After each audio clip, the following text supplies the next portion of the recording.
कोई कहता भगवान जंगल में है, कोई कहता वैकुंठ में है, कोई कहता है सतलोक में है, कोई कहता अमरावती चली जाओ। माता पृथ्वी ने क्या किया, भगवान नारायण का आवाहन किया।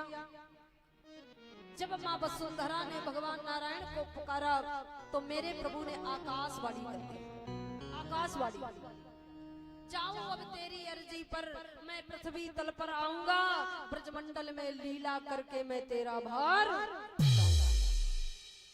आकाशवाणी हो गई, और जब आकाशवाणी हुई माँ वसुंधरा ऋषियों के साथ निज लोक के लिए चली आई। सुखदेव भगवान कह रहे हैं राजन, अब मेरे प्रभु ने पृथ्वी लोक में आने की तैयारी की। भगवान ने सबसे पहले शेष जी से कहा, शेष जी आपको मेरे साथ मृतलोक चलना है। शेष जी ने कहा प्रभु क्यों? बोले द्वापर का अंतिम चरण है, पृथ्वी का भार हल्का करना है, इसलिए अवतार धारण करना पड़ेगा। शेष जी ने कहा प्रभु तुम ही जाओ, हमें नहीं जाना। भगवान ने कहा क्यों? बोले त्रेता युग में मैं आपके साथ गया, आपकी तो रामलीला हुई, लेकिन हमें आपके साथ वन में भी भटकना पड़ा। मेघनाथ ने वीरघातनी शक्ति का प्रयोग किया, जिसके फफोले मेरे सीने में आज भी पड़े हुए हैं। और जब अयोध्या लौट करके आया तो आपने मेरे हाथों से एक ऐसा काम करा दिया, मैं छोटा था, आज्ञा का पालन करना पड़ा। भगवान ने कहा ऐसा कौन सा काम था जिसे आप करना ही नहीं चाहते थे? बोले मेरे ही हाथों से पुनः माता सीता को वन छुड़वा दिया था। यदि मैं बड़ा होता तो ऐसा नहीं होता। भगवान ने कहा तो अब की बार बड़े ही बन जाओ, अब की बार बड़े ही बन जाओ, लेकिन आपके बिना लीला पूरी नहीं होगी। बिना आपके मैं पृथ्वी का भार हल्का नहीं कर सकता, चलना तो पड़ेगा। शेष जी ने कहा प्रभु अगर चलूंगा तो बड़े ही बनकर चलूंगा, आपके साथ छोटे बनकर नहीं जाऊंगा। अब की बार शेष जी बड़े बनकर के आ रहे हैं। मैया देवकी के गर्भ में 7वें पुत्र के रूप में श्री शेष जी आए थे। इसके बाद भगवान ने माया से कहा माया तुम्हें मेरे साथ मृतलोक चलना है। माता लक्ष्मी ने कहा स्वामी क्यों? बोले बस पृथ्वी का भार हल्का करना है, बिना आपके लीला होगी नहीं। माता लक्ष्मी कह रही स्वामी तुम ही जाओ, हमें नहीं जाना। भगवान ने कहा क्यों? कहा स्वामी त्रेता युग में आपने जन्म लिया कहाँ? सम्राट राजा दशरथ के महल में, और मुझे एक घड़े से प्रकट होना पड़ा। और स्वामी आपकी तो रामलीला भी नहीं, मुझे पूरा जीवन वन में ही रहना पड़ा। तो ऐसी लीला से क्या लाभ है? मुझे नहीं जाना, आप ही जाओ। भगवान ने कहा कल्याणी त्रेता युग में तो एक रूप से आपकी पूजा हुई, लेकिन द्वापर में अनेक रूपों से पूजा करा दूंगा। आप मेरे साथ चलो, अनेक रूप से आप पूजी जाओगी। माता ने पूछा वो कौन कौन से हमारे रूप होंगे? भगवान नारायण कह रहे हैं कल्याणी की दुर्गे थे, भद्रकाली थे, विजया वैष्णवी ही चाह, कुमदा चंडिका कृष्णा, माधवी कात्यायनी चाह, माया नारायणी सानी शारदे थे, अंबिके थे चाह।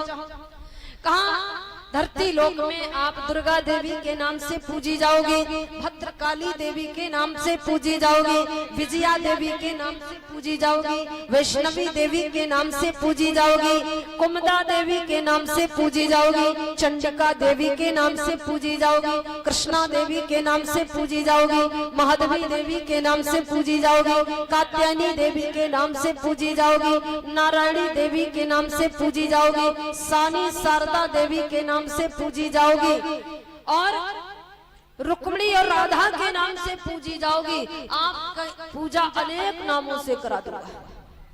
विंध्यवासिनी के नाम से पूजी जाओगी, अनेक नामों से आपकी पूजा हो जाएगी। अब तो माता बहुत प्रसन्न हो गई, बोले अनेक नामों से मेरी पूजा होगी अवश्य।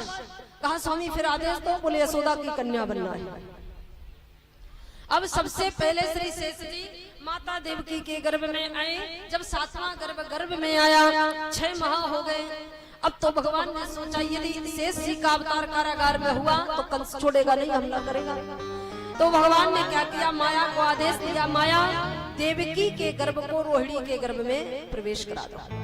माया चल पड़ी। उसने क्या किया, संकर्षण क्रिया के द्वारा देवकी के गर्भ को रोहिणी के गर्भ में प्रवेश करा दिया। अब कंस के राज दरबार में ये खबर फैल गई जो देवकी का 7वां गर्भ था वो नष्ट हो गया। कंस को मालूम पड़ा, बहुत प्रसन्न हुआ। बोले हमें लगता मेरा काल आने में डर रहा है, 7वां नष्ट हो गया, 8वां भी नष्ट हो जाएगा।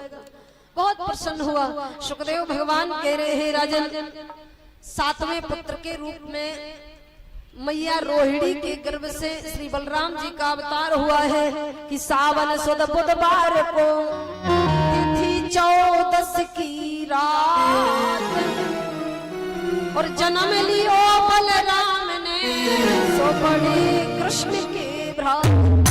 सावन सुद बुधवार को तिथि 14 की रात जन्म लियो बलराम ने बड़े कृष्ण के भ्रात। श्रवण मास में यानी सावन के महीने में और 14 माने चतुर्दशी की तिथि थी। रात्रि के समय इनका जन्म हो रहा है, बुधवार का दिन था। सुखदेव भगवान कह रहे हैं राजन, इसके बाद माया यशोदा की कन्या बनकर के प्रकट हो गई। अब मेरे प्रभु ने क्या किया भगवान जानते हैं। यदि मैं कारागार में वसुदेव जी को बिना सचेत किए प्रकट हो जाऊंगा तो लीला पूरी नहीं होगी। इसलिए भगवान ने क्या किया, चतुर्भुजी भेष में श्री वसुदेव जी को सपना दिया। रात्रि के समय वसुदेव जी ने स्वप्न में भगवान को देखा। शंख चक्र गदाधारी भगवान कारागार में खड़े हैं कि तम बाल कंबुजे क्षणम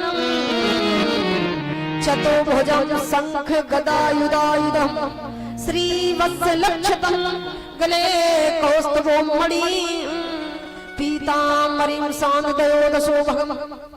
पीताम्बर धारण किए हुए कंठ में कौस्तुभ मणि की माला, सुंदर किरीट कुंडल कानों में चमक रहे थे और शंकर चक्र गदा धारण किए हुए भगवान दिव्य भाग्य झांकी के साथ में श्री वसुदेव जी के पास कारागार में खड़े हैं। श्री वसुदेव जी ने जब प्रभु के दर्शन किए, कर कमल जोड़ करके स्तुति की, भगवान ने वसुदेव जी से कहा, वसुदेव जी मैं 8वें पुत्र के रूप में प्रकट होने जा रहा हूँ। मेरे प्रकट होते ही आपके हाथों की हथकड़ियां, पैरों की बेड़ियां खुल जाएंगी, जेल के ताले भी खुल जाएंगे। अर्धरात्रि का समय होगा, आकाश में बादल गड़गड़ा रहे होंगे, बिजली चमक रही होगी, रिमझिम रिमझिम जल की वर्षा हो रही होगी, पहरेदार सब सो रहे होंगे, यहाँ तक कि भोजराज कंस भी उस समय खर्राटे भर रहा होगा। मायावी शक्ति से एक लकड़ी का सूप प्रकट हो जाएगा, उसमें मुझे रख लेना, कारागार से बाहर जाना, यमुना जी को पार करना, उस पार गोकुल नगर में मैया यशोदा के गर्भ से एक कन्या का अवतार हुआ है, आप मुझे वहां लिटा देना, कन्या को लकड़ी के सूप में रखना और पुनः वापस कारागार में चले आना। ये कार्य आपको करना होगा। भगवान ने श्री वसुदेव जी को सब कुछ बता दिया। इसके बाद प्रभु अंतर ध्यान हो गए। जब भगवान अंतर ध्यान हुए तो श्री वसुदेव जी ने मैया देवकी से कहा, कल्याणी आज तो साक्षात भगवान कारागार में आए हैं और 8वें पुत्र के रूप में भगवान का अवतार होने जा रहा है।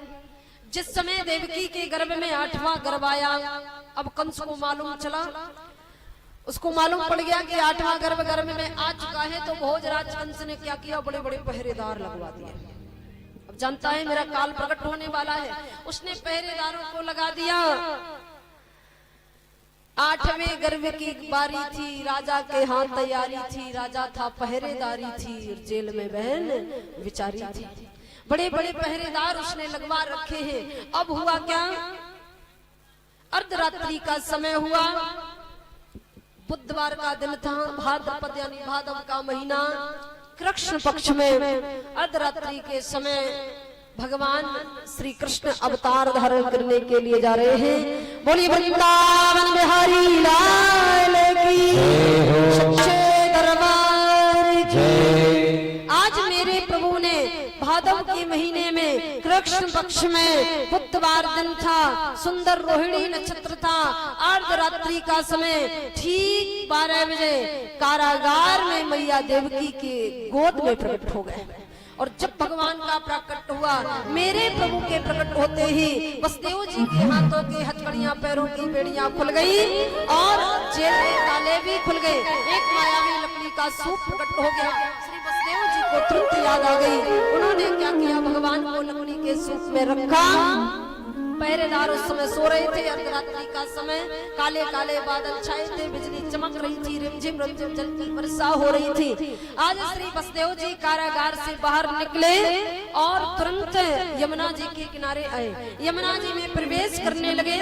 अब यमुना जी ने देखा कि मेरे जल से तो भगवान जा रहे हैं, यमुना ने सोचा मैं कृष्णा, मेरा जल कृष्णा, मेरे जल से भी कृष्णा ही जा रहे हैं। यमुना श्याम वर्ण की है, कृष्ण वर्ण की है, इसलिए कह रही है कि मैं कृष्णा हूँ और मेरा जल भी कृष्णा है, मेरे जल से कृष्णा ही जा रहे हैं, इसलिए दर्शन करना चाहती हैं। मारी खुशी के उबलने लगी। श्री वसुदेव जी ने देखा हमें लगता यमुना जी आगे नहीं जाने देंगे, तो वसुदेव जी पीछे चल पड़े।